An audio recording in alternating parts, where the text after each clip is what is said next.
Merci de nous rejoindre sur Africable Télévision. Bienvenue dans Afrique Midi, les titres de ce journal. Bosco Ntaganda comparaît devant les juges de la Cour pénale internationale. Il clame son innocence pour les crimes commis dans l'est de la République démocratique du Congo. Le chef rebelle congolais est l'un des seigneurs de guerre les plus recherchés d'Afrique.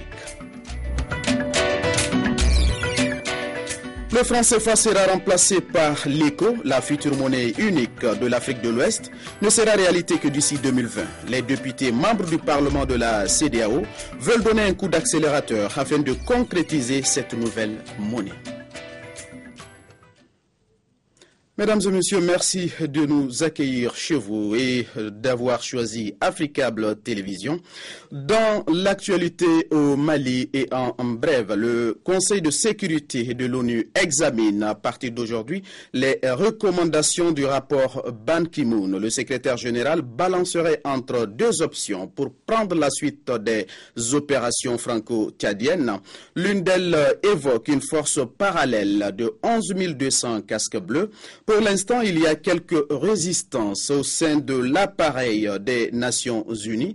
Cette résolution pourrait être adoptée sans doute au courant du mois d'avril.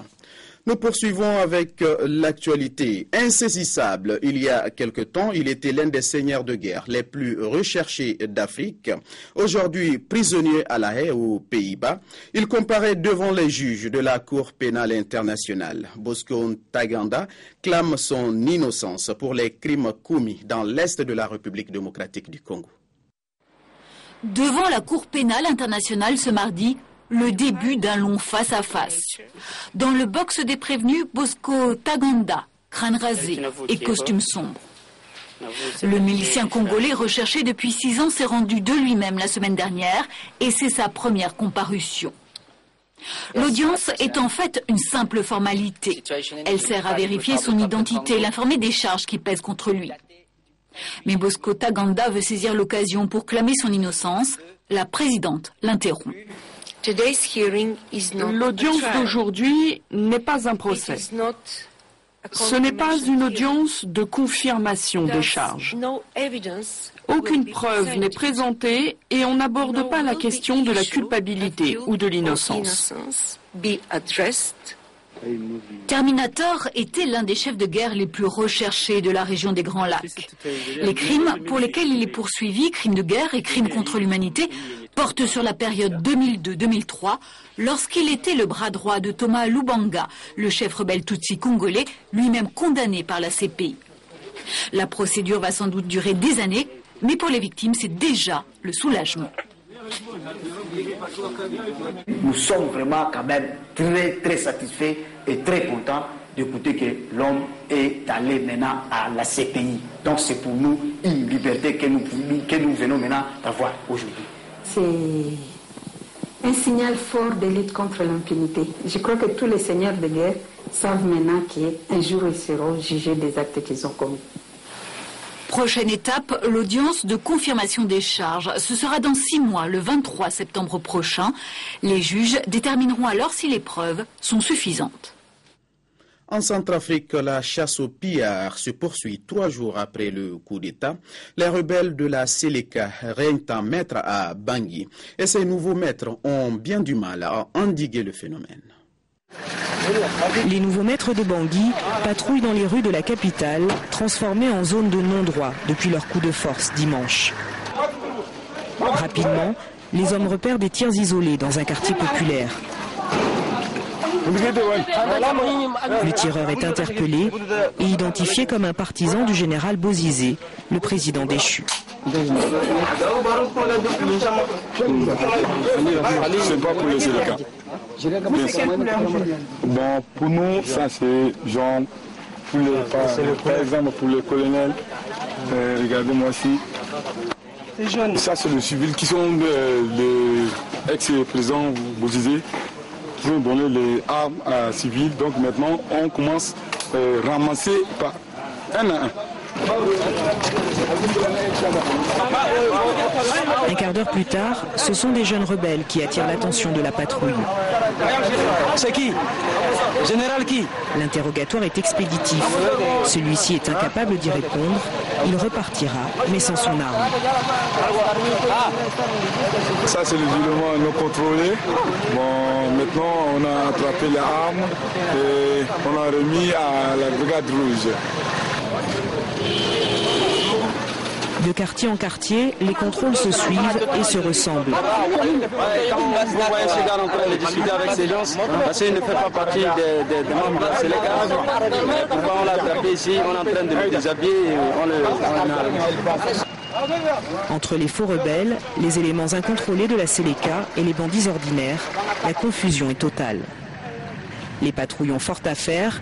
Mardi, les pillages se poursuivaient dans Bangui, malgré l'instauration d'un couvre-feu de 19h à 6h du matin.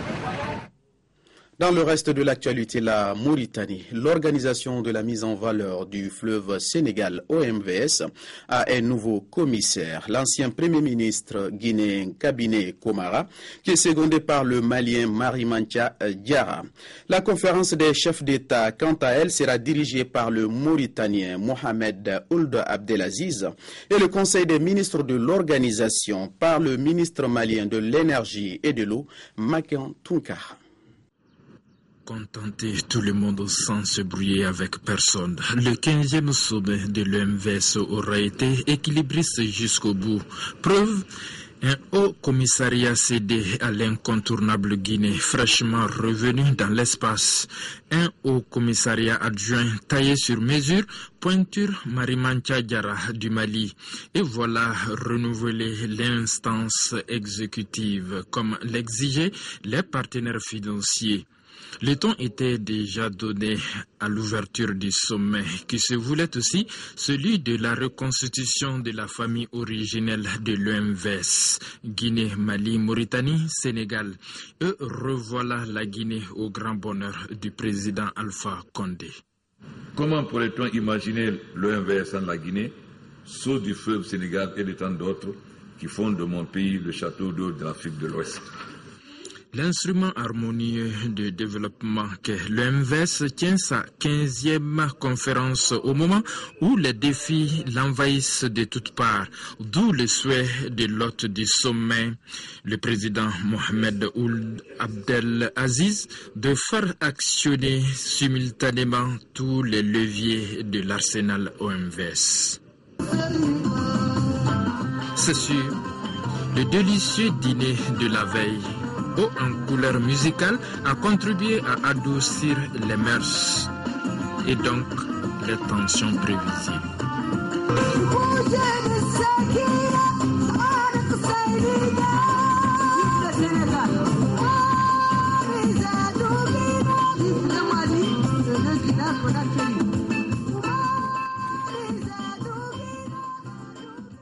Parlons à présent économie. Le franc CFA fera place à l'ECO. La future monnaie unique de l'Afrique de l'Ouest ne sera réalité que d'ici 2020. Les députés membres du Parlement de la CEDEAO veulent donner un coup d'accélérateur au processus. L'heure est à la réflexion et aux discussions pour trouver des mécanismes à même de concrétiser cette nouvelle monnaie, l'ECO. Si l'on tenait qu'à la seule volonté des parlementaires de la communauté économique des États de l'Afrique de l'Ouest, CEDEAO, l'ECO, qui sera la monnaie unique dans l'espace communautaire, aurait pu être une réalité avant la date annoncée de 2020. C'est du moins la conviction de ses membres et ils comptent bien jouer les premiers rôles. Si nous nous convaincons de la nécessité de cette monnaie unique, si nous arrivons, puisque nous sommes les représentants des populations, nous arrivons à emballer les populations dans l'action d'information et de sensibilisation, bon, il ne reste plus rien. Il n'y a qu'à aller tout droit donc à cette monnaie. Réunis ici à Ouagadougou, les parlementaires de la CEDEAO veulent examiner les recommandations issues des dernières réunions statutaires de l'Agence et de l'Institut monétaire de l'Afrique de l'Ouest, et ce n'est pas tout.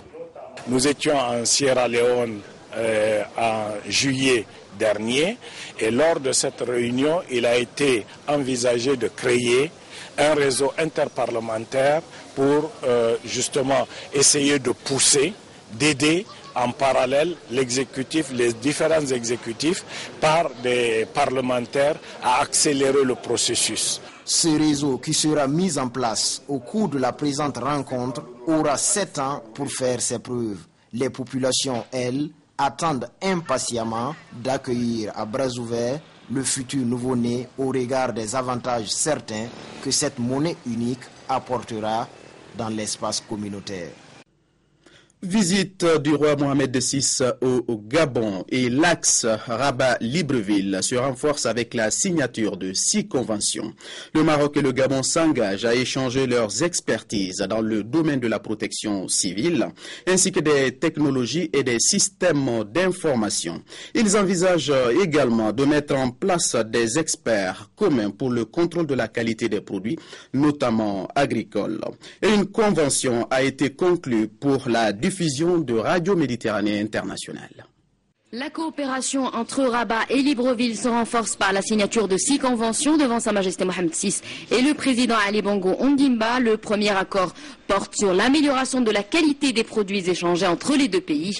2 autres conventions signées aujourd'hui prévoient l'appui du Maroc au Gabon dans le domaine de la santé. La deuxième convention est celle qui consiste en l'accompagnement des IFCS, l'Institut de formation carrière de santé du Maroc, à l'INFAS, l'Institut national de formation d'action sanitaire et sociale du Gabon. Je pense que cette convention va promouvoir la qualité d'abord en essayant de rapprocher les laboratoires d'analyse que nous avons au Maroc, mais également ceux du Gabon, mais également en accord avec l'Office national de sécurité alimentaire pour se mettre d'accord sur des critères de qualité. La 4e convention prévoit une plus grande concertation en matière de protection civile et de gestion des risques. Elle associe les ministères de l'Intérieur des 2 pays. Le secteur privé également au cœur de cette dynamique. La 5e convention met en place dans ce sens un cadre stratégique de partenariat dans le domaine des nouvelles technologies. La convention qui vient d'être signée concerne le renforcement de la coopération entre les ministères de l'Intérieur dans le cadre de la protection des citoyens des risques majeurs concernant la sécurité de leurs biens et la sécurité des personnes. La 6e et dernière convention ratifiée aujourd'hui permettra à la radio Medi 1 d'émettre depuis Libreville. Elle a été signée par le PDG de cette station basée à Tanger et le ministre de la Communication gabonais. Les 6 conventions et accords ont été signés en présence des ministres et des conseillers du souverain ainsi que des membres du gouvernement gabonais. Sur un tout autre plan, au Togo, des malfrats ont été arrêtés par les forces de sécurité et présentés à la presse. Ces bandits se sont qualifiés dans le vol de câbles téléphoniques et les braquages de maisons. 4 présumés malfaiteurs dans les mailles de la gendarmerie nationale. Ils sont tous accusés de vol, mais chacun avec son butin. Dans la nuit du 23 au 24 mars 2013, le nommé Avignon Georges dit Konami a été pris en flagrant délit à Adikota avec des fils optiques qu'il venait de couper avec 2 acolytes qui ont réussi à s'enfuir. 2 conducteurs de taxi-moto ont été assommés par les nommés Ativon, Atchouf, Franck, Donkui et Voyo. Parmi ces 4 pris en flagrant délit, ce jeune lycéen, il avoue son crime. J'ai fait la connaissance de Manime de Simkelenam il y a de cela 3 semaines. C'est Manime qui a fait la proposition d'aller, il connaît une fille, que c'est sa copine qui l'avait draguée, que donc lui il a un plan que d'aller et d'effrayer la fille et puis elle va nous donner les biens. C'est un vaste coup de filet des forces de sécurité dans la ville de Chevier, à 35 km au nord de Lomé. Une opération qui a permis de mettre à nu ce réseau de malfrats. Ils ont commencé par dépouiller les passagers de leurs biens et ils ont pu récupérer une somme de 780 000 avec 8 portables. Plusieurs autres malfrats opérant dans le même domaine sont activement recherchés par la gendarmerie nationale. Elle demande une fois encore la collaboration de la population afin de démasquer ces réseaux mafieux en composant le numéro vert 115, surtout en cas de braquage. Du sport avant de refermer cette édition. La finale de la CAN Junior opposera l'Égypte au Ghana. En demi-finale, les jeunes pharaons ont sorti le Nigeria sur le score de 2-0. Le Ghana de son côté a éliminé les Aiglons du Mali au tir au but. Suivons le point de ces deux affiches avec Yacouba Dansogo. Égypte-Ghana est l'affiche de la finale de la 18e édition de la CAN de moins de 20 ans. En demi-finale, les jeunes pharaons, grâce à une maîtrise tactique de jeu, sont parvenus à bout de leur homologue nigérian. Le tenant du titre est déchu. Mardi soir, le Nigeria a mordu la poussière. 2 minutes seulement après la reprise, Karaba, libre de tout marquage au second poteau, surprend le portier nigérian. 1-0 pour l'Égypte. Sentant l'élimination toute proche, les jeunes Nigérians tentent des offensives sans grand succès. Ce sont plutôt les Égyptiens qui vont doubler la mise par le même Karaba à la 81e minute. Un deuxième but qui a mis fin aux espoirs nigérians. Dans l'autre demi-finale, ce sont les Maliens qui se sont créés les occasions de but sans pour autant parvenir à faire remuer les filets. 90 minutes puis 120 minutes n'ont pas suffi pour départager Maliens et Ghanéens. Il a fallu recourir à l'épreuve fatidique des tirs au but pour désigner un vainqueur. Un exercice qui réussit aux jeunes Ghanéens qui se qualifient pour la finale. Il s'agit du remake du match de la poule A qui avait vu la victoire de l'Égypte 2-1. Comme lors de ces 3 dernières demi-finales, le Mali tombe une nouvelle fois aux portes de la demi-finale, comme pour dire aux Aiglons qu'ils doivent encore attendre. Cet élément de sport met fin à cette édition. Merci à vous de l'avoir suivi et surtout merci de votre fidélité. Restez avec nous pour d'autres informations dans Afrique Soir à partir de 19h45 temps universel.